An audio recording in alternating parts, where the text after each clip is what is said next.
Court জুড়ে অনুরোধ করবো এই পতন মাঝখানে কিছু আমরা ডাকাত ধরে ফেলেছি। কোন জায়গা থেকে এটা করা হয়েছে এটা আমরা চিহ্নিত করে ফেলেছি। শাহাদত নাই ফেসিবাদের পতন মাঝখানে কিছু নাই। এই মাদেরকে ভুলে গেছে, এই মাদেরকে ভুললে চলবে না। আমরা আমাদের জীবনের চাইতে মাদের ইজ্জতের মূল্য বেশি বুঝি।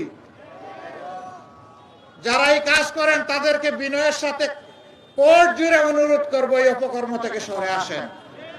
মাদেরকে সম্মান দিন। যদি আপনার মাকে আপনি সম্মান দিতে পারেন, বাংলাদেশের 9 কোটি মাকে আপনি সম্মান দিতে পারবেন। আর যারা নিজের মাকে সম্মান দিতে পারে না তারা দুর্ভাগা, তারা অন্য কোনো নারীকে সম্মান করতে পারবে না। আমরা সাবধান করে দিচ্ছি, সব সহ্য করব, মায়ের ইজ্জতে টান দিবেন এটা বরদাস্ত করব না। এখানে কোনো ছাড় নাই।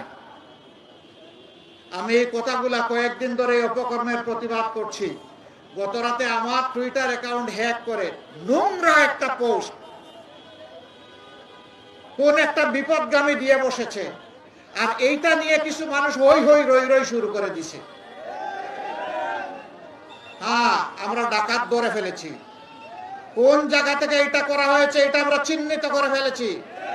ইতিমধ্যে জাতির সামনে আমরা উন্মুক্ত করে দিয়েছি। একদম ফকফকা উজ্জ্বল ভাবে আমরা জাতির সামনে এটা তুলে ধরবো। মনে রাখবেন, হাসিনার মতো ফ্যাসিস্টকে পরোয়া করি না, অন্য কোনো ফ্যাসিস্টকে পরোয়া করার কোনো প্রশ্নই উঠে। আমরা ন্যায়ের পথে লড়াই করে যাব।